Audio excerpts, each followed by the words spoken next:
ഇവിടെ ടീച്ചറിനെ എത്തിയിട്ടുള്ള എല്ലാ സഹാക്കളും ഞങ്ങളെന്ന് നന്ദി.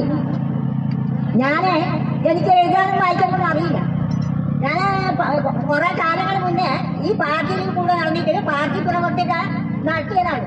അപ്പൊ അത് കാരണം നമ്മളെ സർക്കാർ വരുമ്പോ എല്ലാ കാര്യങ്ങളും പാവപ്പെട്ട ജനങ്ങൾക്ക് ഓരോ കാര്യങ്ങൾ ചെയ്തു തന്നത് നന്ദിയുണ്ടെങ്കിൽ ഇപ്പൊ നമ്മളെ കൂടെ നിൽക്കുന്ന പ്രേമചന്ദ്രൻ എന്ന് പറഞ്ഞ സ്ഥാനാർത്ഥിയാണ് ഒരു പിന്നെ അതുപോലെ ചുറ്റിയ നക്ഷത്രത്തിൽ എല്ലാവരും വോട്ട് ചെയ്യിച്ച് അവരെ വിജയിപ്പിച്ചിട്ടുണ്ടെങ്കിൽ ഇനിയും നമുക്ക് വേണ്ടിയുള്ള കാര്യങ്ങൾ അവര് നമ്മളെ കൂടെ നിന്നിട്ട് ചെയ്തു തരുമെന്ന് എന്റെ മനസ്സിൽ ഉറച്ച വിശ്വാസമുണ്ട്.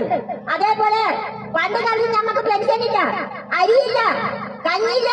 ഇപ്പൊ ആരാ പട്ടിണി കിടക്കുന്നത്? ഇപ്പൊ എവിടെ ആരും പട്ടിണി കിടക്കുന്നുണ്ടോ?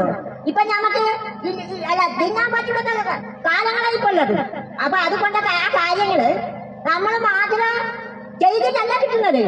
നമ്മളെ ഇടതുപക്ഷ സർക്കാർ വരുന്ന സമയത്തിൽ എല്ലാ കാര്യങ്ങളും നമുക്ക് വേണ്ടിയിട്ട് അവര് ചെയ്ത് തരുന്നത് കൊണ്ടാണ് നമുക്ക് ഈ കാര്യങ്ങളൊക്കെ ചെയ്ത് തന്നെ കൊണ്ടാണ് ഇപ്പൊ നമുക്ക് ഈ കാര്യങ്ങളൊക്കെ നടപ്പിലായിക്കോ വരുമ്പോഴേക്കല്ല അതൊക്കെ ചെയ്ത് പെൻഷൻ ഇപ്പൊ പറഞ്ഞതല്ലോ.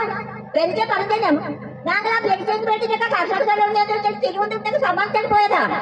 പണ്ട് 45 രൂപ ചന്ദനെ കൂടി കാണാതെ വാങ്ങി തരും. കാണാതെ വാങ്ങാൻ സമയത്ത് ഞങ്ങളെ കർഷകരുടെ നേതൃത്വത്തില് അനൊക്കെ ആ സഖാക്കന്മാർ ഇപ്പൊ ഇല്ല.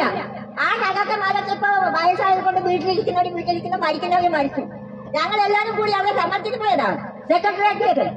കർണാടക സർക്കാർ ഭരിക്കുമ്പോ അതങ്ങനെ നമ്മളെ സർക്കാർ വന്നതിന് ശേഷം നമുക്ക് ഈ പെൻഷനും ഇപ്പൊ 2000 രൂപ ഓരോരുത്തർ വീട്ടിലേക്ക് കൊടുക്കുന്നത് കൊണ്ടും എന്തു ആശ്വാസം നമ്മളെ പോലത്തെ വയസ്സായിരിക്കും. ഇപ്പൊ വയസ്സവർക്ക് പണ്ടൊക്കെ വയസ്സായവർക്ക് മാത്രമേ കിട്ടിയിട്ടുള്ളൂ. ഇപ്പോഴെന്താ കെട്ടിയ മരിച്ചു പോയവർക്കും കെട്ടിയ ഇട്ടിട്ട് പോയവർക്കും എല്ലാ ചെറുപ്പക്കാർക്കും പെൻഷൻ കൊടുക്കുന്നത്.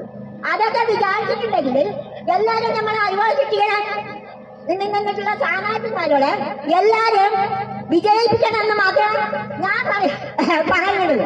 അപ്പൊ ഞങ്ങൾക്ക് എനിക്കിത് നിങ്ങളെ പോലെ ഇപ്പോൾ ഈ മക്കളൊക്കെ എഴുതാൻ വായിക്കാൻ പറയുന്നില്ല. ഞാൻ പഠിച്ചിട്ടില്ല, എന്നെ ഞങ്ങൾക്ക് എഴുതാൻ വായിക്കാൻ അറിയില്ല. അപ്പൊ ഞാൻ എല്ലാരും പറയുന്നുണ്ട് നീയൊക്കെ പിന്നെ എത്ര കാലമായി പാട്ടിന് നടക്കുന്നത്, നീ എന്തിനാ പിന്നെ ഇങ്ങനെ നടക്കുന്നത്, എനിക്ക് ഒരു സാധനം കണ്ടാൽ പോലെ. എനിക്ക് എഴുതാൻ വായിക്കാൻ അറിയില്ല. പിന്നെ ഞാനൊരു സാധനത്തിൽ പോയിട്ട് ഞാൻ എന്താ ചെയ്യുന്നത്? ബാക്കിയുള്ളവരൊക്കെ പറയുന്നുണ്ട് എന്തെങ്കിലും തെറ്റുകളൊക്കെ